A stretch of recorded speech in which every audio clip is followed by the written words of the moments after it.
The sound of Langston Merritt's cane tapping on the polished marble echoed louder than it should have. It was early morning, the kind of Wall Street morning that felt sterile and tense, like something waiting to go wrong. He walked with the limp he had known since age 7, the aftermath of polio, a forgotten disease in forgotten parts of the world. He never fixed the limp, not because he couldn't. He could afford to rebuild the muscles in his legs with a team of world-class specialists. But he didn't. That limp reminded him of where he came from, a backwoods town in Mississippi, where the sidewalks cracked like the dreams of those who walked them. Now, every step was a declaration. I am not what you expect. That morning, Langston wore a brown trench coat too worn for Manhattan. His shoes were scuffed and wet from a burst water pipe near the subway station. No driver, no assistant, no Armani. He blended in like background music. And that was intentional. Inside the gleaming lobby of Grosvenor & Co., one of the largest investment firms in the country, the doorman didn't greet him. The receptionist didn't lift her head. The security guard, a young man with gel-slicked hair and a strong jawline, eyed him warily. Langston approached the reception desk. He was 5 minutes early. "Good morning," he said. "I'm here to see Mr. Weathers. Appointment at 9 sharp." The receptionist didn't look up. "Deliveries go around back. I'm not a courier," Langston replied calmly. "Tell Mr. Weathers that Mr. Merritt has arrived." The security guard stepped forward. "Sir, I need you to leave the lobby immediately. I have an appointment." "You don't look like you belong here." Langston's hand gripped the handle of his cane.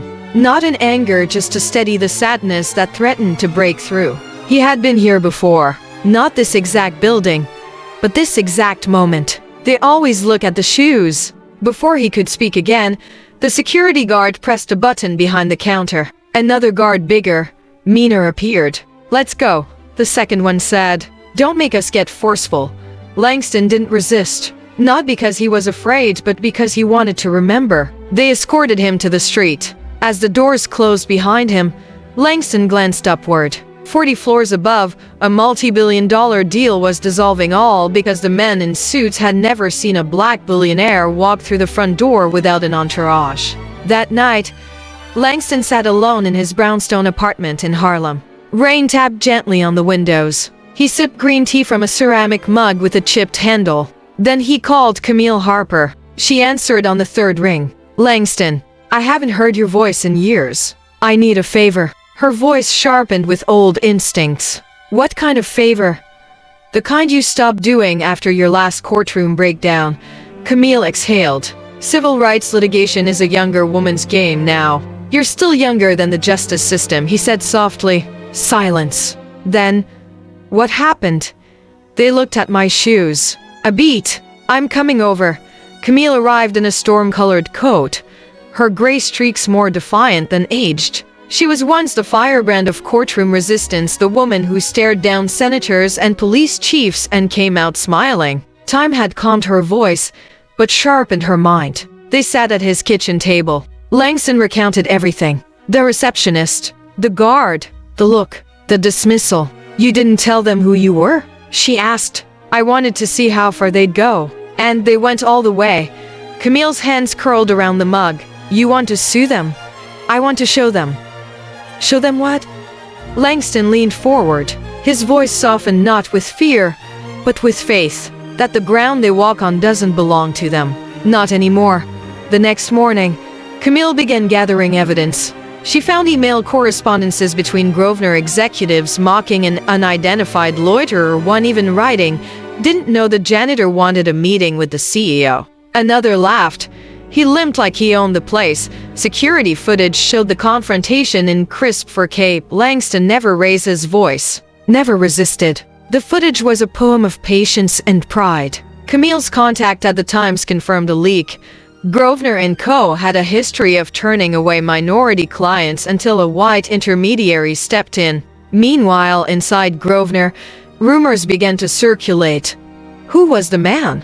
Why was he back in the building the next day, not as a guest, but as a ghost haunting their walls? They didn't know his name yet, but they would. At the heart of the building, hidden behind uniforms and forgotten shifts, was Malik, a janitor in his 20s, dark-skinned, full of unspoken poetry. He had been there that day. He saw everything. Camille found him in the staff locker room. "You don't know me," she began. "But you saw what happened to Mr. Merritt, didn't you?" Malik hesitated. "I can't lose this job." "He's not here to take your job," she said. "He's here to take back something bigger. Your eyes, they can help us." Malik looked down. Then he whispered, "I saw how they treated him. I thought, if they'd do that to a man like him, what chance do I have?" Camille reached into her coat and handed him a card. "You'll have more than a chance, Malik. You'll have a choice." Langston walked again through the doors of Grosvenor, this time announced, escorted, expected. He wore the same coat, same shoes, same cane. But now, everyone looked, and no one saw him. They saw the mistake. They saw the headline. They saw the lawsuit. But they still didn't see him. Not really. Later, Camille sat with him in a quiet park, watching pigeons circle the air. "This isn't about revenge," he said. "I know. It's about memory." Camille turned to him. "Whose memory?" Langston smiled, soft, tired. "Ours. The memory of being seen, before we had to shout for it." The silence in Camille's office wasn't peace. It was weight. Stacks of deposition records, employee handbooks, company reports, and printed emails covered every inch of her walnut desk.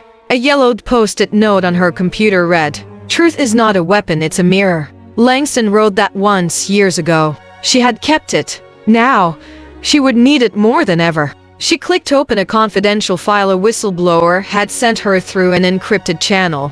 It was labeled, "Client Exclusion Report Q3 Diversity Risk Notes." And there it was in cold corporate phrasing. "Client dismissed on the basis of risk branding, urban appearance, limping gait, high PR volatility." And below it, "Recommended, do not proceed unless public optics demand otherwise." Public optics. Camille whispered it under her breath like a curse. She picked up her phone and called Langston. "They've buried the truth in polite language," she said. Langston replied softly, "Then let's be impolite." Back then, he hated the sound of rain. Rain meant mud, and mud meant he couldn't outrun the boys who waited for him behind the school cafeteria. He would limp faster, cane in one hand, books in the other, but they were always faster. White boys in sneakers, spitting words like knives. "Gimp, cane boy." Colored don't run fast anyway. He never cried where they could see him. At night, his mother would sit beside his bed, rub the scars on his knees, and tell him stories of kings who walked with a limp, kings who didn't kneel for anyone because they had already learned how to stand with pain. "You're not broken," she whispered. "You're different, and different breaks the world open." He remembered that now, sitting in his penthouse, holding a cup of tea that had long gone cold. Camille found it on a password-protected drive, forgotten by the ID staff. Malik's employee file. He had 3 glowing reviews. Never late, never disrespectful. Once helped a client's elderly father walk safely down icy steps. And yet no promotions, no interviews. A red flag note. Unstable appearance, speaks too emotionally during team meetings. He'd spoken emotionally once, when a client called him boy in front of his supervisor, and he asked quietly, "Please don't." That was it. That was the instability. Camille closed her eyes. She called Malik. He didn't answer, but 20 minutes later, her phone buzzed. One message, "I'm ready to testify." What most people didn't know, what Grosvenor didn't know, was that Langston Merritt wasn't just coming in for a meeting. He was coming to buy them, or at least a controlling share of Orion Biotech, a medical company they were about to acquire, one that had discovered a revolutionary drug to reverse nerve damage. He had spent years funding its research. It wasn't just business. It was personal. The drug could have helped him, helped people like him. And Grosvenor, known for slashing research to prioritize profits, would kill that possibility in a heartbeat. He wanted to protect the cure before they buried it under a pile of spreadsheets. But they kicked him out. Now, Camille had the perfect motive. A clear, traceable loss due to discrimination. Not hypothetical, not emotional, tangible, documented. They hadn't just insulted him, they had sabotaged public health. Malik sat nervously in the coffee shop across from Camille. She noticed how he folded his hands over and over again like someone trying to hide something already invisible. "I was raised to keep my head down," he said. But I saw them push him. He didn't even fight back. Just looked at them. Can you say that under oath? She asked. Malik nodded. You made me feel like being still was power. Camille smiled. Still waters sink ships, Malik. Later that night, she posted a simple message online. Witness confirms billionaire Langston Merritt was physically removed from lobby of Grosvenor & Co. while attempting to attend a scheduled meeting. Legal action pending. The tweet got 1,000 likes, then 10,000, then 1 million. The flame had been lit. The media didn't want to believe it at first. They'd built a narrative of Langston as a reclusive tech wizard, eccentric but untouchable. To see him victimized, humiliated, it didn't fit. But video doesn't lie. Camille sent footage to 5 journalists she trusted. Within 48 hours, it was everywhere. Langston silent, limping calm. Security loud, pushing, careless. Anchors stammered through their scripts. Corporate defenders scrambled to explain. Hashtags trended. But the one that stuck was simple. Man in Thimadashes and beneath it. How many kings have we thrown out because they didn't wear a crown? Inside Grosvenor's boardroom, panic was cloaked in pinstripes and silk ties. Mr. Weathers, the CEO, was red-faced and defiant. He never identified himself. Does it matter? One board member shot back. We're being sued for discrimination, not bad manners. Another added, if we lose Orion Biotech to him, shareholders will revolt. And then the worst moment. An anonymous source within the board leaked an email to Camille. Let's not pretend this is about race. It's about the optics of allowing a limping black man to dictate our future. Jared Weathers, CEO. That was the moment the mirror broke. And when the cracks spread, they reached every corner of the company. She printed the email, framed it, placed it behind her desk. You're not going to use that in court yet? Langston asked. No, she said. I'm going to wait until the world's watching. Right now, it's just anger. Soon, it will be judgment. He nodded. How do you feel? She asked. Langston took a long breath. Like I've spent my life walking in shoes meant to be quiet. And now, they finally made a sound. That night, just past midnight, Camille heard a knock. She opened it to find a woman in a navy pantsuit, hair like frozen fire, lips thin and resolute. I'm Marie Evans, Grosvenor board member. I'm the one who voted against dismissing Mr. Merritt. I've been silent too long. Camille stepped aside. Come in. Marie Evans brought files, testimonies, whispers from inside the machine. She didn't want money. She wanted to help. The next morning, Camille held a press conference. Behind her stood Malik, Marie, and Langston, still in that trench coat, still in those muddy shoes. She spoke clearly. This is not just a lawsuit. This is a lens. And through it, we will see how power treats those it cannot immediately recognize. Reporters flooded the steps. Questions flew. But Camille ended with a single line. Justice doesn't care what shoes you wear, only the path you walk. Federal Court, Southern District of New York. The room smelled of steel, not the kind you forge, but the kind you hide behind. Langston sat silently at the plaintiff's table, still in the same worn shoes. Camille stood beside him, sorting through her notes like a conductor tuning an orchestra before a symphony of fire. The opposing counsel was led by Jeremiah Crane, slick, cold, the kind of man who smiled only when billing hours passed 500. He leaned toward Camille before the judge entered. This is a show trial, Harper. It'll blow over.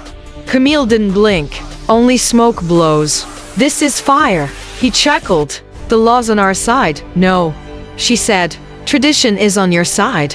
The law just hasn't caught up with the truth yet. Then the bailiff called. All rise. Camille knew this case wasn't just about proof. It was about perception. She opened her case with no theatrics, just the video. Langston being ejected. No sound. Just the image. The courtroom sat in complete silence. The footage looped twice. Langston's dignity. The guard's force. The receptionist's indifference. When the screen went dark, Camille turned to the jury. This is not just about one man's treatment. It's about the machinery that allows it, the gears that spin quietly beneath polished floors and pressed suits. Then she let Langston speak. He spoke with stillness. I didn't go there to test them, he said. I went there to talk business. But they weren't listening to my words. They were listening to their fears. Crane's team struck back with venom. They portrayed Langston as paranoid, arrogant, an eccentric billionaire with a martyr complex. They dug up his past. A business partner he fired 10 years ago. A contractor who claimed Langston was too demanding. A college roommate who once said he always thought the world was against him. Camille remained quiet. Then she brought out Langston's mentorship program for disabled youth, his foundation that had funded over 600 scholarships, his anonymous donations to hospitals in Mississippi. She looked at the jury. Character isn't built by perfection. It's built by persistence. And this man has persisted longer than most of us have noticed. It came from Murray Evans, quietly placed on Camille's desk before court one morning. We can't let him in. He'll change the culture. He'll bring lawsuits. Don't let the optics cloud your judgment. He's too dangerous. Internal Grosvenor exec message thread. Camel introduced it as Exhibit 12. The jury flinched. The judge asked, "Is this verified?" "Yes, Your Honor." Sourced from a board member. Confirmed by metadata. Crane objected. Overruled. That was the first crack in Grosvenor's legal armor, and the fire began to spread. During a recess, Camille received a message slipped under her door. A photo of her ex-husband years ago in handcuffs. Domestic charge. Sealed case. It was a threat. She remembered that night. He struck her once. She walked away and never looked back. But now they were digging into her past. Crane brought it up subtly on day 6. "Miss Harper," he said, "have you ever allowed personal trauma to cloud your legal objectivity?" She paused, then looked directly at the jury. "I don't hide the bruises I've survived. I use them to see what others hide behind. That's why I'm here." He was nervous. His hands shook. But when he spoke, it was truth in its rawest form. "I saw them grab Mr. Merritt like he was trash. He didn't yell. He just looked at me, like he'd seen this happen before." "Did your supervisor do anything?" "No. He told me to get back to work." "What did you feel?" "Small," Malik said. "I felt small. Like if I spoke up, I'd lose everything. But silence. Silence was killing me too." Camille placed a hand on his shoulder when he stepped down. Langston whispered, "He's the bravest man in this room." Outside, the city burned with headlines. The Muddy Shoes trial. Power, prejudice, and a billionaire's silent war. Janitor turned witness breaks corporate shield. Camille Harper. The return of a civil rights warrior. Paparazzi camped at Camille's apartment. Langston's face appeared on murals in Harlem, eyes steady, cane in hand. Captioned, "We walk differently, but we still walk." Then it came. A leak from inside. The HR director, under pressure, admitted in a sworn affidavit there was an internal memo guiding staff to be extra vigilant with individuals fitting certain urban risk profiles. That included race, mobility issues, and attire. Langston matched all three. Crane's defense team collapsed into chaos. He motioned for a mistrial, denied. The judge stated, "Discomfort is not grounds for dismissal when discomfort comes from the truth." On the final day, Langston asked Camille to let him speak again. He stood slowly. No cane. Just his legs shaking but standing. "When I was 10, he began, I was dragged through mud outside a schoolhouse by kids who thought I didn't belong. Last month, I was dragged again, not by children, but by a system that still sees me as out of place." He looked at the jury. "You don't have to be poor to be humiliated. You don't have to shout to be unheard. And you don't have to be violent to fight. I came in peace." They responded with dismissal. He paused, then looked at Crane. "Today, I walked into this room the same way I walked into theirs in muddy shoes, and in truth, the difference is, this time, you're all listening." The jury was sent to deliberate. Camille and Langston sat side by side. "You did it," he said. "No," Camille replied. "We just showed the mirror. They'll have to decide if they can bear to look in it." Outside, crowds gathered. Protesters, supporters, cameras. But inside, stillness. There are moments when time doesn't just slow, it suffocates. Langston sat still in the courtroom. One hand held his cane, the other rested on the polished wood of the table. Camille paced not from nerves, but from purpose. She always paced before impact. Outside, reporters yelled into microphones. Protesters held up signs. Power doesn't always wear a suit. Justice walks in muddy shoes. See us, hear us, respect us. Inside, silence ruled. The jury had been gone for 7 hours. Langston closed his eyes. He remembered every step from the schoolyard beatings to the Wall Street lobby. And he knew this was never about revenge. It was about the mirror. Ladies and gentlemen of the jury, the judge said, "Have you reached a verdict?" The forewoman, a Latina nurse with quiet eyes, stood. "Yes, Your Honor." She unfolded the paper with hands that trembled slightly, not with fear, but with the weight of what she held. On the charge of wrongful dismissal and discrimination, we find in favor of the plaintiff. On the charge of reputational harm and obstruction of business opportunity, we find in favor of the plaintiff. On the charge of systemic racial and ableist bias in corporate practice, we find in favor of the plaintiff. We award damages in the amount of $112 million and mandate policy reforms under federal oversight. There was a long breath, the kind of breath a nation takes when it realizes it's been holding its lungs too long. Then applause. Cries. Reporters scrambling. Langston didn't move. Camille smiled. Not with victory, but with a quiet, steel-cord satisfaction. They had made the system see itself. The judge offered Langston the floor. He stood slowly, cane in hand. The court hushed. "Your Honor." Langston's voice echoed, deep and firm. "The man you all ignored, the man in the muddy shoes who was dragged out of the lobby like trash, is the same man who just wrote a check that could buy this building 10 times over. What does that say about who we are and who we pretend to be? You didn't fail to see me because I was invisible. You failed to see me because you didn't want to look past your fear. But fear doesn't build nations. Dignity does. And today, I ask not for your apology. I ask for your change. Because somewhere out there, a boy with a limp is being laughed at. A girl with dark skin is being told she's not the right fit. A janitor is swallowing his voice to keep his job. I walked in here for them. I wore these muddy shoes, so you'd remember what dignity looks like when it walks through dirt and still keeps its head high. Don't remember my name. Remember what happened when you finally listened. Silence. Then, a single clap. Then more. Until the entire courtroom stood. Camille cried. Malik cried. Even one of the jurors cried. Langston bowed his head, not in pride, but in grace. Grosvenor and Co. fell like a house of glass in a rock storm. Stock plummeted. 3 executives resigned. The CEO, Jared Weathers, stepped down within 48 hours of the verdict. The SEC opened an ethics probe. Langston declined any position on the board. Instead, he publicly funded an independent corporate oversight institute, focusing on racial equity, disability inclusion, and anonymous whistleblower protection. Its name, the Muddy Shoes Institute. 6 weeks later, Camille invited Malik to a cafe uptown. She slid a folder across the table. "What's this?" he asked. "Your law school acceptance." His jaw dropped. Langston appeared beside her with a sly grin. "And your full scholarship." Malik stood speechless. Then suddenly said, "Will they listen to me in a courtroom?" Camille replied, "They'll try not to, but that's when you make them."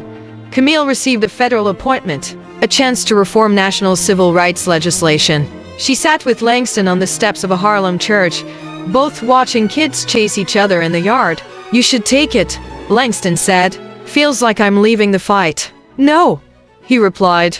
"You're moving it to where the fire reaches farther." She smiled. "And you? What's next?" "I'm going home," he said. Langston returned to Mississippi. Same cracked sidewalks. Same rusted fences. Same church bell that rang at dusk. He visited his mother's grave. The cane clicked softly as he walked between the gravestones. He knelt slowly, painfully. "I did what you told me," he whispered. "I made them see." He reached into his coat pocket and placed his muddy shoes at the base of the headstone. Then walked away barefoot, smiling. "They looked at my shoes. They never looked at my soul." But justice always looks deeper. It was a cool spring morning in Harlem. The streets buzzed with quiet pride.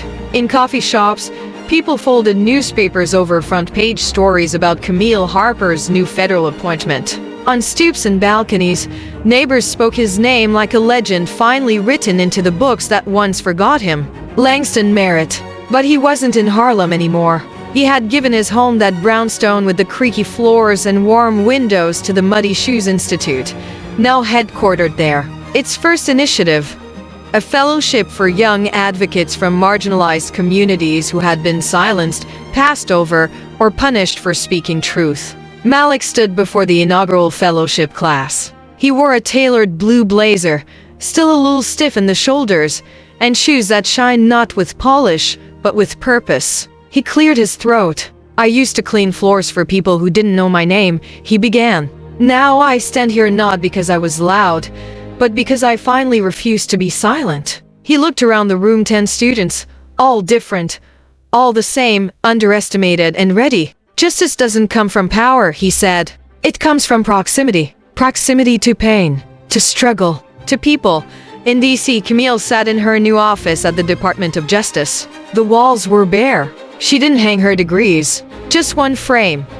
Still waters sink ships. Her job was complex, rewriting systemic bias policies, building whistleblower networks, pushing through legislation that had gathered dust for decades. But every time doubt crept in, she looked at that quote and remembered the courtroom. Remembered Langston standing in front of a jury that had finally seen not a limp or a skin color but a man. Grosvenor & Co. was no longer Grosvenor. After the scandal, the firm underwent a full restructuring. New board, new leadership, new policies. They changed the name to Vanguard Equity Group. But the public never forgot. No matter how polished the branding, whispers remained. A man once walked in with muddy shoes and walked out with the truth. They still earned billions. But now, every client asked, "Who do you listen to? Who do you ignore?" And that question, that pressure, was its own kind of justice. Langston spent his days walking, sometimes with a cane, sometimes not. He returned to the small Mississippi town where he'd once limped to school. The old brick building was gone, replaced by a community center with a new name, the Langston Merritt Center for Equity and Imagination. Inside, a mural stretched across the lobby wall. It showed a boy with a cane staring into a mirror, and in the reflection, a man standing tall in muddy shoes. Camille received a package one day. No return address.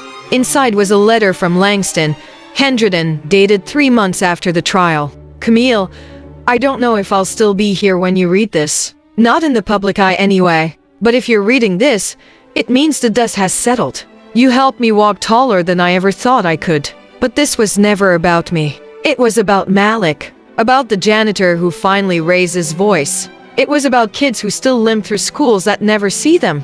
It was about you. And the fire you carry. When they write about us, I hope they remember the shoes. But more than that, I hope they remember we kept walking." At the Muddy Shoes Institute's first gala, Camille took the stage. The crowd was a mix of community leaders, youth, educators, and survivors. She spoke without notes. "We live in a world that teaches us to fear the different," she said. But Langston showed us something else, that dignity walks quieter than power, but leaves deeper footprints. She looked out at the crowd. And if you're ever unsure where justice stands, look for the people being overlooked. Applause roared. Back in Mississippi, an old man walked through a dirt path behind his mother's church, barefoot, shoes in hand. Children played nearby, one of them limping, but laughing, racing her friends. She waved to him. He smiled back. The wind carried dust around his feet, but he kept walking. Toward no stage, no court, no fight. Just forward. Because that's what justice does. They looked at my shoes. They never looked at my soul. But justice always walks with those who keep walking.